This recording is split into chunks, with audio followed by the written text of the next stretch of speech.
So we've seen the top 10 commons and uncommons from Dominaria. It's now time to have a look into what I think the top 10 rares and mythics are for Cube.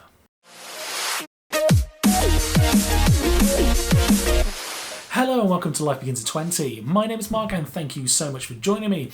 Apologies for the slight delay on this video. I know the other ones came out a little while ago. I was just preparing myself for GP Birmingham and had a lot of time at work to try and get the few days off that I needed to actually go, and I had an absolutely fantastic time. And thank you so much to everybody that had some games with over GP Birmingham. They were really good fun, and it was always great as well to meet up with UK content creators as well. Channel Fireball really did treat us very well. So I had a great weekend and I'm very now glad to get back into creating some content and seeing what we can come up with throughout the rest of this set. So as we were aware, we've seen the commons, we've seen the uncommons. It's now time to see which rares and mythics I think are best from the set for Cube.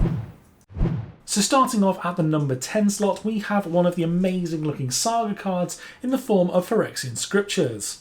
Let me know in the comment section below if you like the look of these saga cards too. I think they look absolutely stunning, and if you haven't tried it out on Arena as well, they look really cool when they come up. The page opens and it looks absolutely fantastic. So moving on to the actual card itself, of all the sweepers we've gotten recently, Phyrexian Scriptures has a really unique effect that I really do like. While the effect is telegraphed due to the way sagas work, your opponent has one turn to try and answer it, and being an enchantment, it's not always that simple. The fact that it allows you to pump a creature, remove the rest of the creatures on the board the following turn, and then exile all the graveyards the turn after really does make this very effective if it can come off. Especially as the effect will stop the potential of reanimation spells being effective as well. The downside for me is that it's being telegraphed so that your opponent has a chance to respond to it, which really makes this card not for smaller powered or unpowered cubes. But if you have the room for another sweeper, I'd certainly say give this a try. Moving on to the number 9 slot, and we have another fantastic looking saga in the form of History of Benalia. I know what you're thinking, the card has made a big impact in Standard and Dominaria Limited, so why is it so low? Well, the 2/2 bodies with Vigilance for 3 mana, which get pumped up for 1 turn into 4/3s, is good on paper, especially with the potential of 8 damage for 3 mana in total. The issue for me is, alongside the telegraphed effect, which certainly can be played around, if you don't run many knights in your cube, the card is only really okay at best, which certainly can't be said in Constructed with the knight deck. If you have a larger cube and playing with a fair few knights, it's certainly worth a look, but anything in the region of 450 or below, you may well struggle to find a space, which is a real shame as the artwork on this is amazing, and especially in foil as well.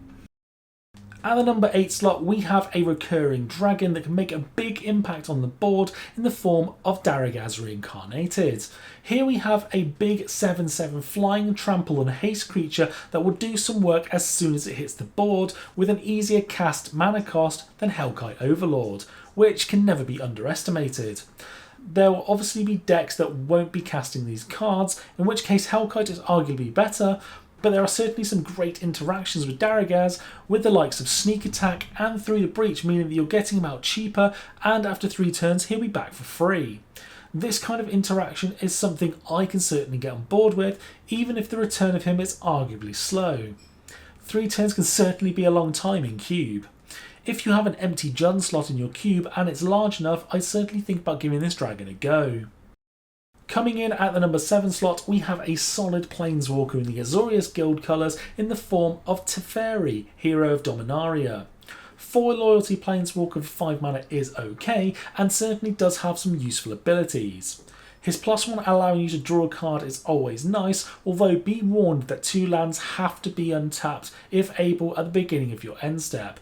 This means unless you have some tapped lands before your second main phase to be able to untap them, you'll be untapping your opponents. So worst case, make sure you tap 2 lands before your second main if you haven't already. His -3 is solid enough to remove threats, and if you do ever get to his ultimate, which I'd say is possible in a control deck, you will gain so much advantage over the course of the game.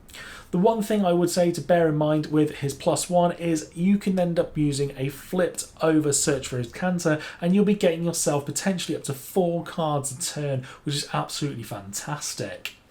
For me, it's definitely worth having a look at in a larger cube, but the Azorius Guild is so stacked with great cards, it might be hard to find them a slot.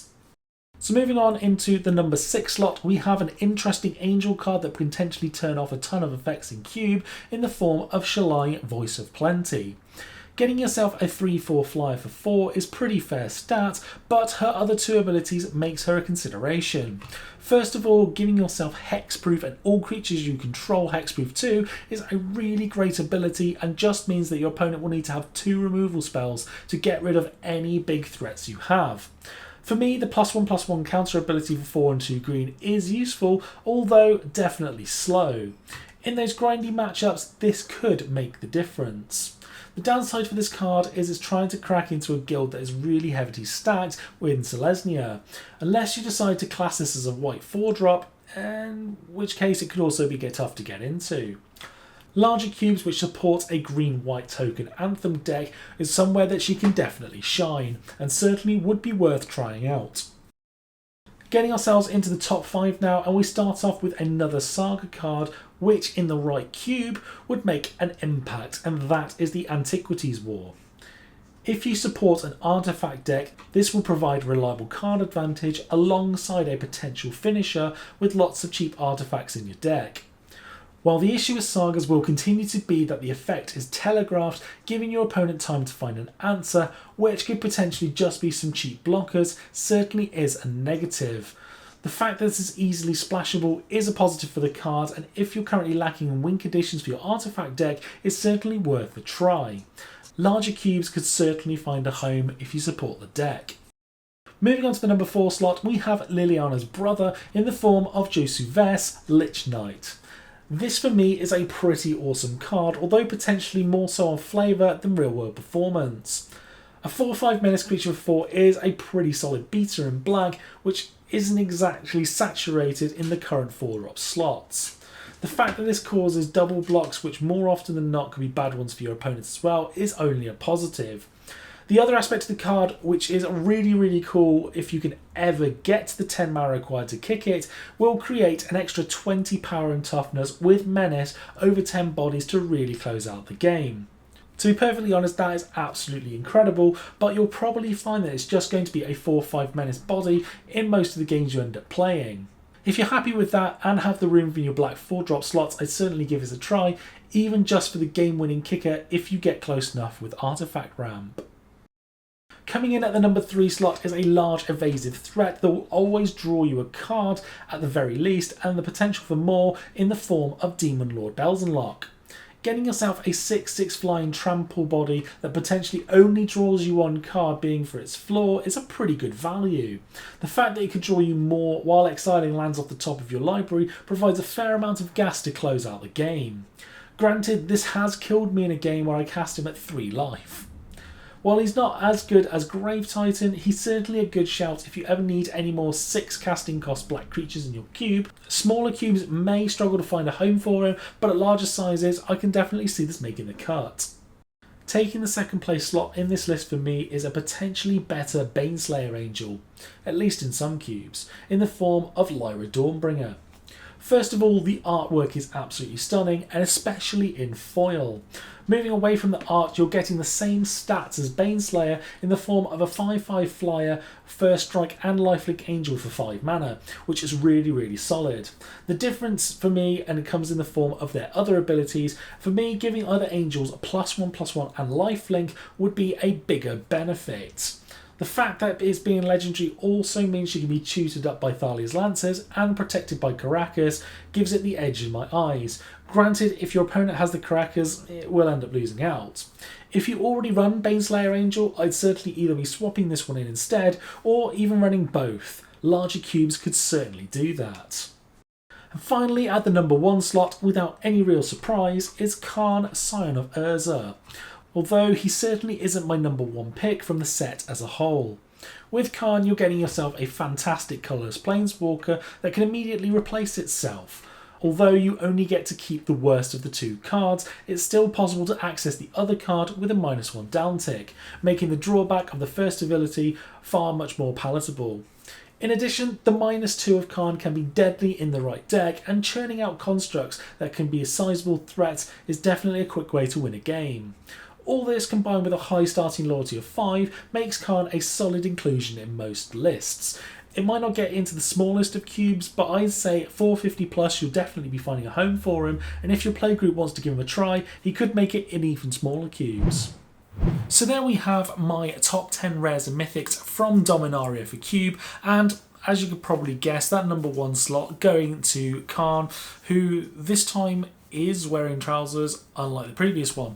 Apart from that, there are some very interesting cards that have actually come out from Dominaria, which I think might well go into some more unpowered cubes and some more janky ones as well. There's definitely some really fun cards to brew with, and I'm definitely especially looking forward to trying out, for the first time actually, getting some standard games, because I'm very, very interested in the Knights deck. History of Benalia is absolutely fantastic, but more so in constructed.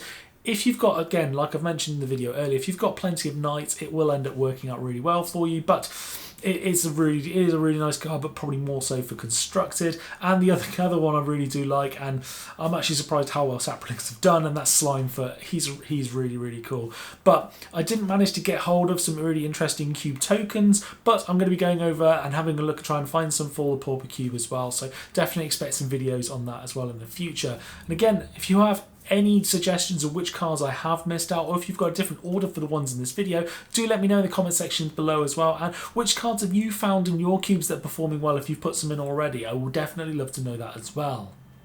I would just like to take this moment to thank my Patreons of the channel. I can't thank you enough for the help and support that you're giving me. If you'd like to do the same, head over to patreon.com/lifebegins@20, and there'll be a link in the description below for that as well. If you enjoyed the video, hit that like button, and if you haven't already, hit that subscribe button. With your support, we can really help this channel to grow. Thank you all for watching, and I'll see you in the next video.